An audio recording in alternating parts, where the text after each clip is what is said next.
Self-care and the dominoes. What does that even mean?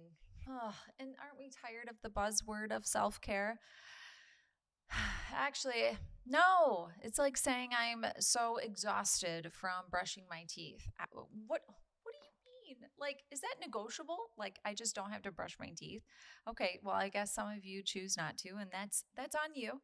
But self-care is actually non-negotiable. And the dominoes that completely fall down if you don't pay attention to it. I see this in the industry of self-care. I see this in the industry of education with teachers.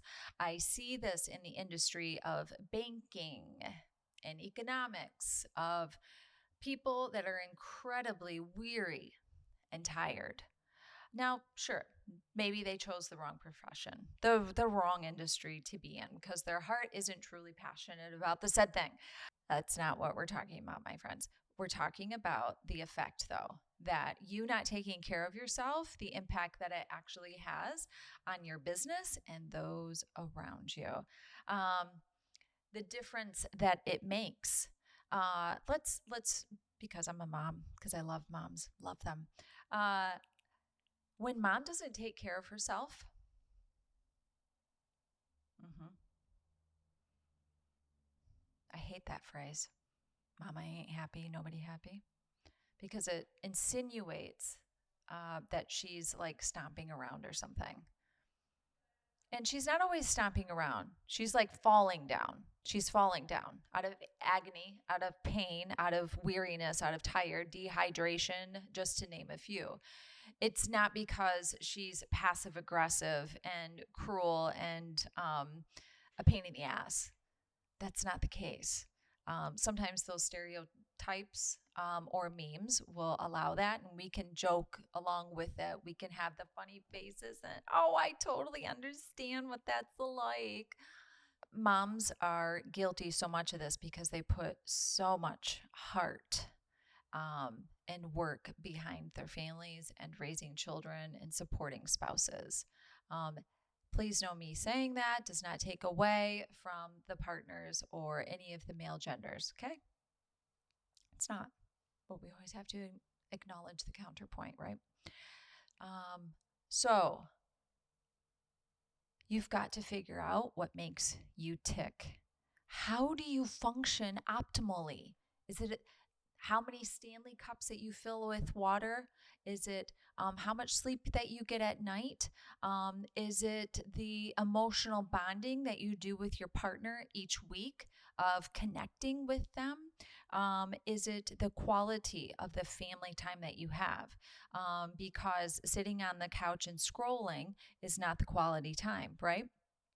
Maybe that is what fills your metaphorical cup. Maybe that is what the self-care impact is for you. Fellas and women, partners, that's unacceptable. As though like you're not worthy of getting your eyebrow waxed, except for a few times a year because the money funds shouldn't be funneled to you because you don't work more outside of the home, actually earning the dollars. Oh my gosh, this is a whole thing that we could dive deep into. And we're just going to go with this. Add up how much daycare does cost. And no, the partner isn't going to cut you a check for the daycare, but it is a reference of if we put Junior and little Chloe into daycare, it would cost us the equivalent of $625 a week. It's important for our partners to have an understanding of that is what you're contributing as far as being a primary caregiver. And for some of us, we also recognize we are not working outside of the home any more than we are because daycare is so expensive. And in the end, I would only make $100 a month in doing so. So that's why I chose to stay home, right? Because the month, it just doesn't math. Perfectly acceptable. I'm not here to judge or tell you what to or not to do. I'm just saying that if it did cost $625 a week for daycare, that is what you are contributing by doing it yourself. Take that times 4. I think you can get your eyebrows waxed once a month. Do you see where I'm going with this? If my sweet friend, who is the wife and mother, Sarah, you can get your hair cut once a month if you want, girl, because we've just added up how much the daycare in cost you've saved.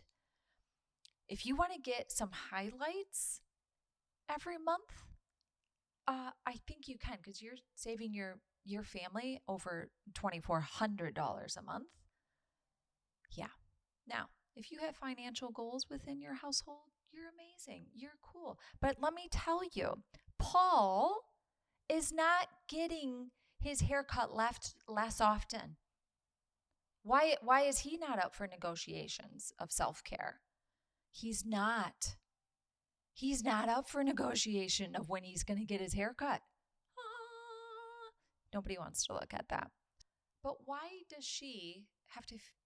Where's this guilt coming from? Sometimes women are martyrs and they are shysters because they'll do this little woe is me. I don't even know why they do it. I think it's like sometimes like just a toxic habit that they're not actually aware of.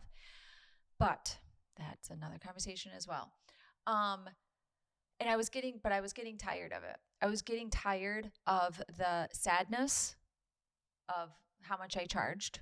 And I was getting tired of hearing the dynamics between them of who should spend money and who should, and all of the weird guilty stuff. And have you heard the term therapist? Therapist? Okay. You guys got that right. I don't know how your household budget looks. I don't know how you guys, decide your money and this much gets allocated to this and this much gets allocated to that. But your partner, especially if they're a male gender, sorry guys, they're not asking you permission if they can go and buy a new golf club. I don't think that they're typically asking you permission if they can get their hair cut and how often. My sweet, sweet friends who are working moms, there's nothing like you. There's nothing like the American mother. Nothing. And I even back that up with some articles from Vogue. Yep. Some from Vogue. And then also of my own research from having traveled around the world and talking to other friends from other countries. There's nothing like the American mother, in which she will work herself into the ground, make the homemade butter, go to every school event, drive her kids, play taxi driver, make the homemade bread, then Instagram it, photograph it, buy everybody's gifts with the correct bow. We will buy the Easter napkins. We will do the tablescapes. We will get up early to give our husband his birthday breakfast. We will provide services for our neighbors. We will exchange our flowers for their potatoes. We will do all of the things. All of it. And then at the end of the day, make a homemade meal of roasted chicken and carrots. We will do everything. Everything. There's nothing like the American mother. Now that we've got that out of the way, self-care is non-negotiable. Know what your self-care entails. Know what it is to be cared for. Allowing somebody to do your nails, because when you do your nails, it takes you 2 hours at night, once a week or whatever it is. I implore you to just save your time and just get it done right, and have the sweetness of being cared for. And we can scrimp on other things, or we can find things that don't matter to us, but whatever your self-care means to you, it's more than one thing. And typically, if we keep it short, it's a minimum of 5. Minimum. And that top 5, whatever your said things are, because they're unique to you, should be non-negotiable. Self-care isn't negotiable. It's essential. And when your partner, the husband, takes care of himself, He doesn't ask your permission. He doesn't.